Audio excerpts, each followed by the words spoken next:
What is up, and welcome back to the Talking Nutrition podcast. Today is going to be part 2 of the Q&A episode that I did with Pia Seeberg. So we wanted to split it up into 2 episodes because, quite frankly, I'm not great at giving short answers, first of all.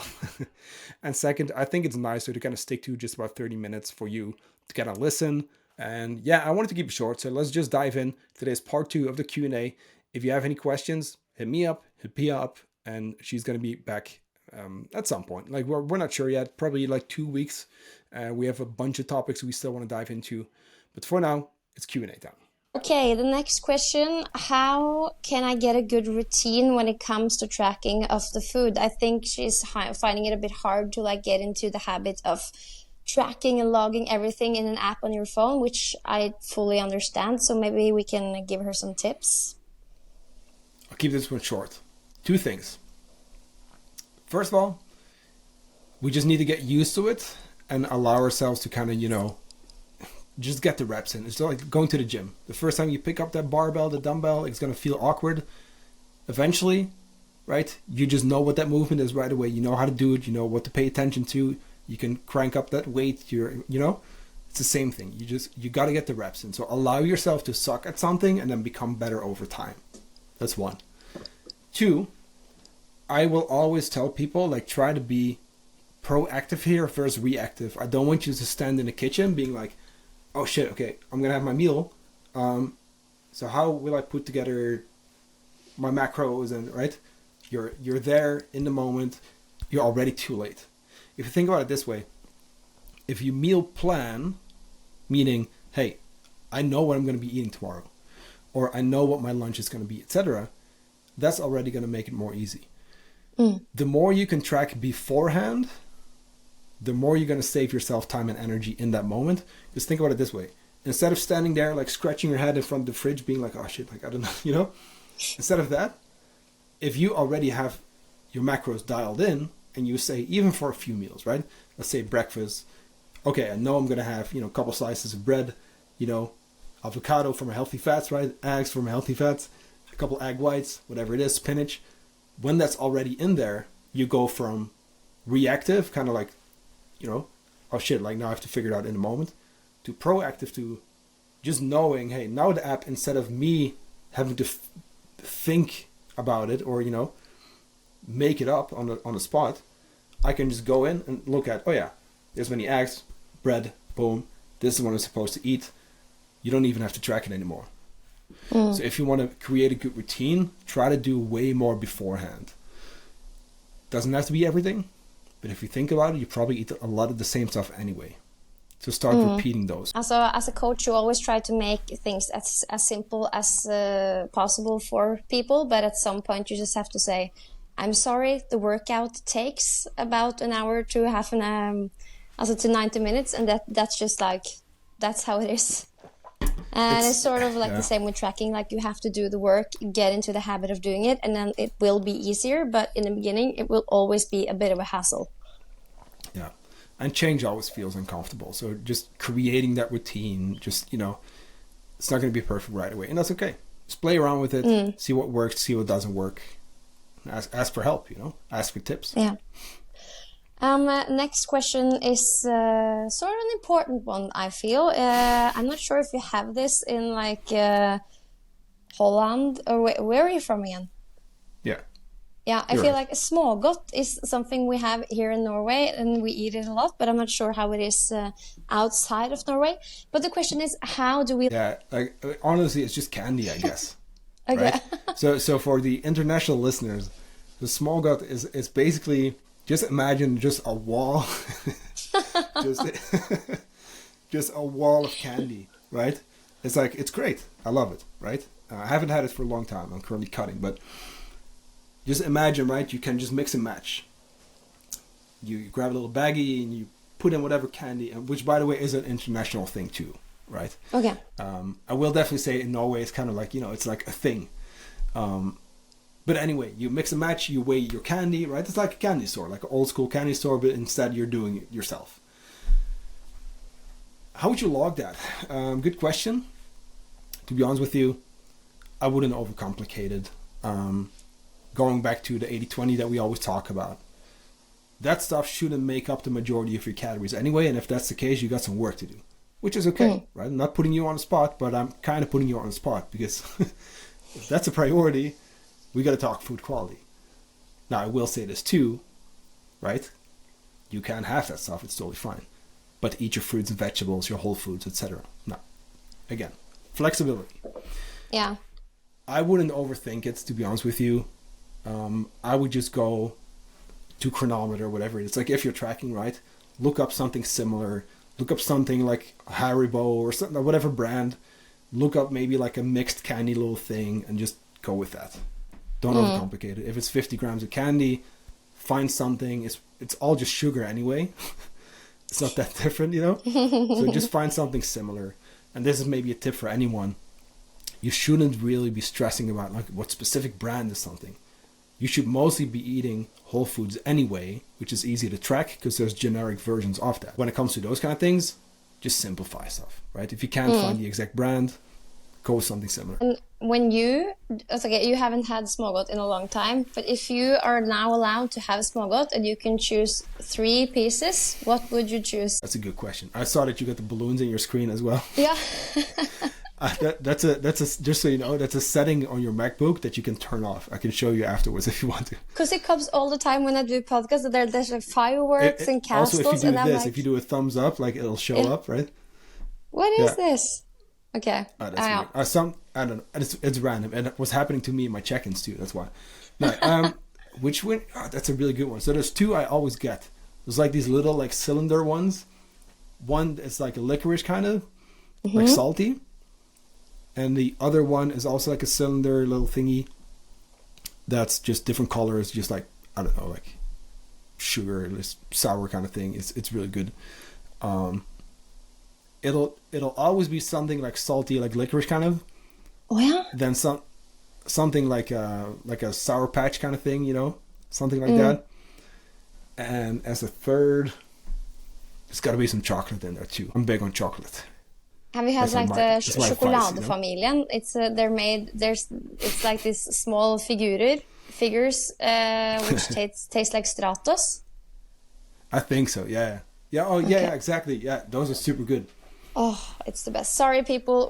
I'm gonna go further to the next question. Just had to focus on the important part. Okay, how can I build muscle and lose fat at the same time? What's the best way of doing that? Good question. Okay, let me answer the exact question. At the same time. This will likely only happen if you're just getting started in a few cases, right? First of all, unfortunately, I have to mention this, right? It's not something I promote, but it needs to be mentioned.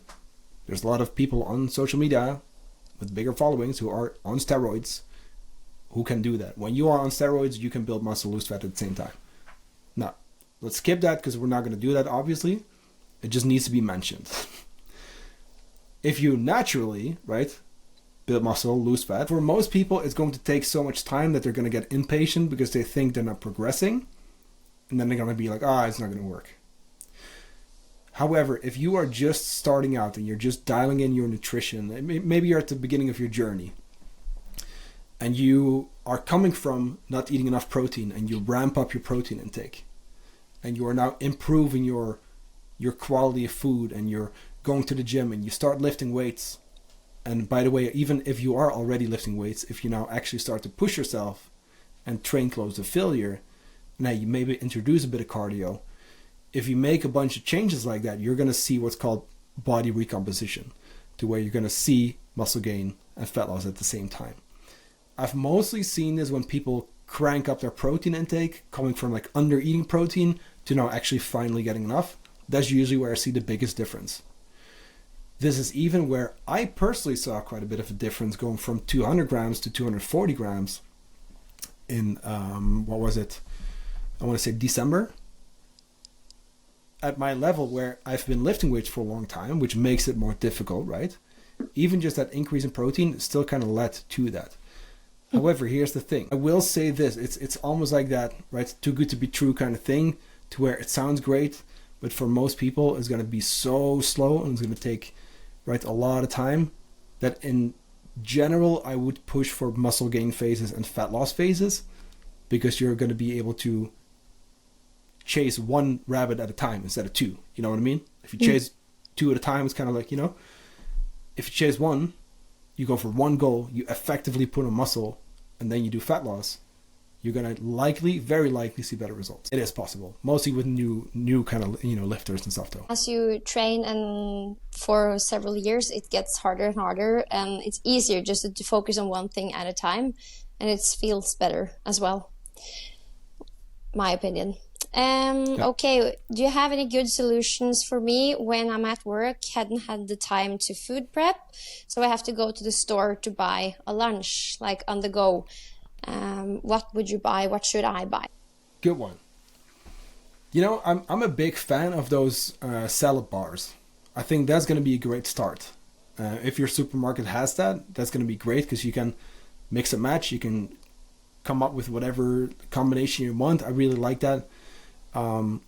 Because then you can pick your healthy fats, you can pick your protein if there's something, right? You can pick your fruits and vegetables and your carbs and stuff, and you can get a nice mix. Of course, you know, kind of thinking budget, it's not always going to be the cheapest stuff, but that will be a really nice option. Other than that, I'm a big fan of fruit and like a protein yogurt. That's going to be a combination that just always works. Go with like a cottage cheese or like a skyr or something. Bunch of berries, just a piece of fruit on the side. You know, if you're on the go, there's the little packs of like mixed like nuts and seeds and stuff. You know what I mean? Like, you know, trail mix basically. That could be a nice one, or even if it's just almonds, whatever it is, handful of nuts, piece of fruit, something with protein. There's gonna be maybe like pre-packaged, you know, like meals, kind of depending on where you're at. This is kind of like a thing in Holland too, where you can get like the meals that are kind of like pre-made, you know what I mean? Like a pasta salad with a decent amount of protein, those kind of things. Still try to think your basics, like is there some protein in here? Am I getting some fruits and veggies, my carbs and fats? But specific options, I would go for the salad bar, I would go for the protein, yogurt with berries, I would get pre-cooked chicken, maybe throw that in a salad, that could be a good one. While you're at it, you might as well buy a few tortilla wraps, right? Wrap it up, super simple. Just keep it simple. That's what I'm trying to say here. Like, there is a lot of stuff you can get that you don't have to like cook on the spot. You know what I mean? What about you? So probably the same. I could do maybe a package of roast beef, like 100 grams ish, and some speltlomper, also lomper. Yeah. Tortillas ish, and maybe like a mager smørost. It's like a cheese on a tube. Yeah. With some salad in there. Yeah, something like that. But mostly what you said. I think we would have gone for the same options. That's actually a good one. You know what? I'm going to add one to my list. I'm going to add polar bread. Oh, I love polar bread. Which for our international friends is just kind of like a kind of bread, I guess. I usually get the oat one. But anyway, right? Get a thing of bread. Use a few. Bring the rest home, obviously. Go grab a pack of like, you know, lunch meat, like deli chicken or turkey, whatever it is. Don't go with one slice. Just throw the whole pack on a sandwich. You know, a bit of cheese or something, maybe some salad. Yeah, exactly. Like that's going to be a great one too. Yeah. Okay, next one is about chronometer specifically. Because she's wondering when she's logging if she should let chronometer add her activity level. So if you're supposed to eat 2,000 calories and you move to the equivalent of 500 calories, it adds the 500 calories, so it tells you to eat 2,500 calories. Isn't that right? Should you go down that route or should you not? I will always say no.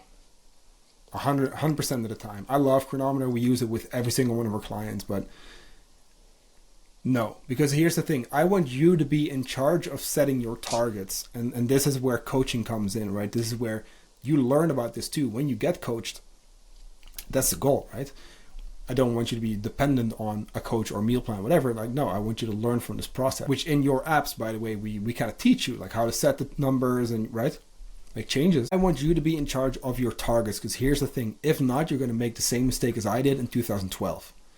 You're going to go to MyFitnessPal, whatever app, or even Chronometer, and you're going to choose maximum weight loss, you know, and you're going to set your goal weight, and then the app is going to give you numbers. And I think that's a bad idea. I think it's a bad idea because here's the thing. When we calculate your calories and we set those targets, and we've talked about, the 250 increase for your surplus, in the past we talked about, starting a deficit at 20% of your maintenance calories. That includes activity already. We kind of keep that in mind already. That's taken in consideration. So that would be double. And not just that, we're not going to know how many calories you burn. It's always inaccurate. It is. We cannot know outside of a lab setting. We simply aren't able to. At this point, no fitness tracker, as much as, I like them. They're fine. They're great. You can use some of the data, but it's not going to accurately tell you how many calories you burn. Which means that, hey, now all of a sudden, while we could actually be in full control of, right, how much we're eating and we're setting targets and stuff, now there's another thing, an inaccurate thing that's kind of messing with our numbers, which, by the way, you're burning a different amount of calories every single day, right? So are we now going to just be with our nutrition all up and down all the time? No. Let's simplify stuff. Let's set our targets ourselves, and let's completely turn off the calories burned function. You can go in and turn it so that it doesn't sync, right? Because we do not want to track calories burned. Never. Right? And I know that the same person was asking about carbs, because Chronometer asks you to, if you want to add as a fiber, all kinds of carbohydrates or just some sort of carbohydrates. And I know that if you don't add the fiber, you have to eat a lot more of the carbohydrates. So what should you do there? So fiber is a type of carbohydrate. So this is where European and American labels are slightly different. But think about it this way. You have what's called your total carbs, which, by the way, that's what you want to track. In the settings, you can set this yourself too. But we always look at total carbs, because here's the thing. There's going to be differences in calories, and yes, also fiber does have calories. It's going to make things more complicated than they need to be. So even a question like this, I'm always going to be you know what? Just track total carbs, don't worry about it. Because it's not worth your energy. That is not the thing that's going to make or break your results. You know what I mean? Now, I will say this because I do want to explain. We have your total carbs. Then we have your net carbs, which is basically what's left after removing fiber, and I think it's sugar alcohols. Fiber is not really used for fuel. You get some calories, but it's mostly just it's going to, play into digestion. It's going to, help with gut health. It's going to come with, healthy foods, like fruits and vegetables. But fiber is going to be, right, less in calories, and that's why you also see that separate, right? We mostly want to get our starchy carbs if we're looking at, puzzling in your macros. And then we want to control our fiber intake as well. So what I will say here is most you just focus on your total carbs. Just simplify it. Like I said, that could have been the answer already. As you know, I suck at giving short answers. But just look at total carbs. You're fine. What I will then say is every week, look at your average fiber intake. Is that roughly where it should be? If not, let's bring it up. And where should it be? Depends. It's about 14 grams per 1,000 calories. To simplify that, for most people, 30, 35, 40. Yeah. Perfect. And next question, we have 2 left. And this is sort of the same thing we talked about earlier, but maybe we can add some stuff. She has a goal of eating 300 carbs every day, and she's finding it really, really hard. So almost every day it adds up to about 150 to 200 grams.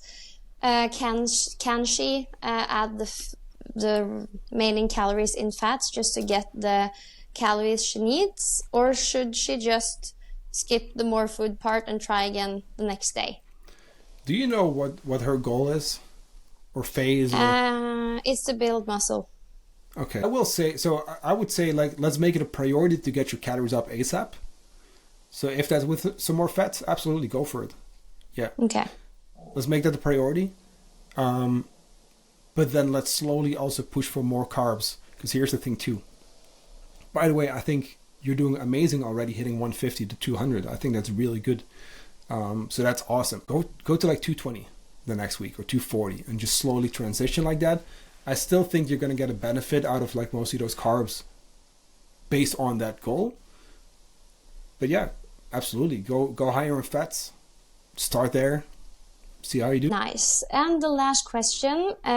So this is from the same person. She's now working to add some muscle, but somewhere along the way, she wants to start her cut. And when that happens, she's wondering if she's supposed to use like the same numbers when it comes to protein, fats, and carbs as when she is building muscle. So we're going to drop calories, and your calories are going to come from your macronutrients, right? So automatically, like, there has to be a difference there. Which, by the way, this question is very common. I get this one a lot, so I do get it, right? But your calories come from your macronutrients. Now, here's the thing. Here's what I would do. I would keep your protein the exact same. It's actually a little bit more important for muscle maintenance and for keeping you full, because protein is the most filling macro. So if you can, go a little bit higher in protein during your cut, unless you're already super high, like, just keep it there and just focus on veggies and fiber in that case. But let's just simplify stuff. Protein, don't change it. Just keep it the same, right? So that's one. Going back to carbs and fats.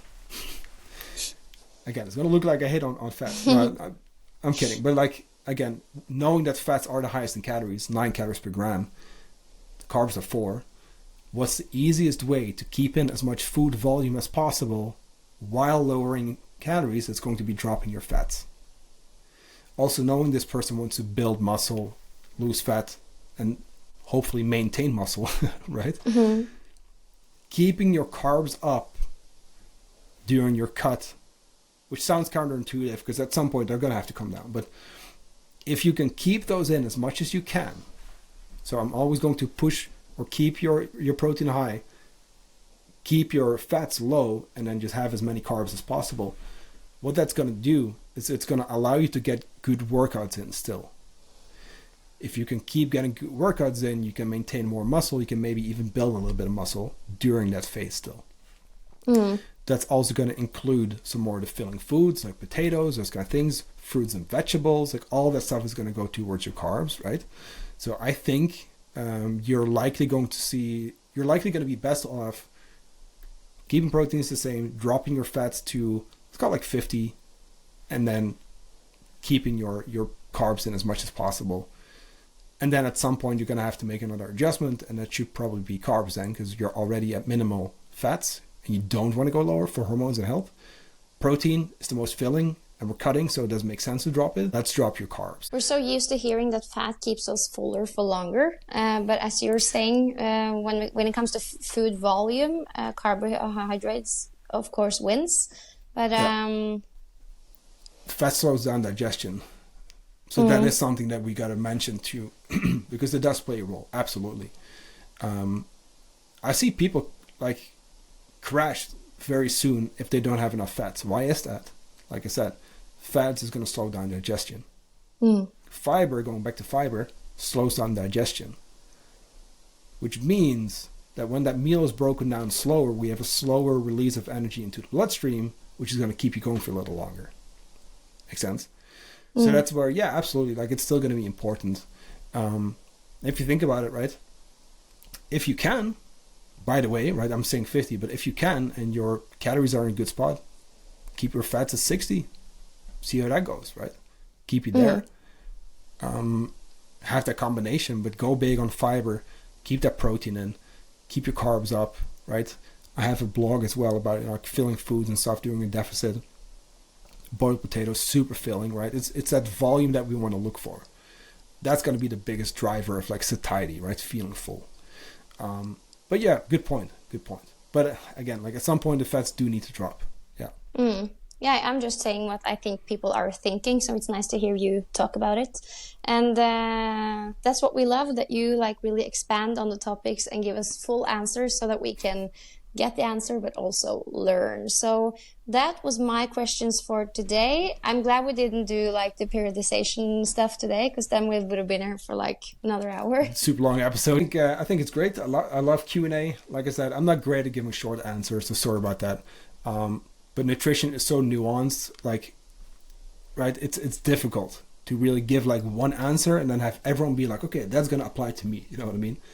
So I always want people to ask follow-up questions, right? Whether it's towards you or me, like hit us up, ask away, because then you can actually get those right questions, or, hopefully, productive questions, instead of going online and finding just weird diets and, making mistakes yourself. Like, I've made the mistakes myself already for 10 years, you know what I mean?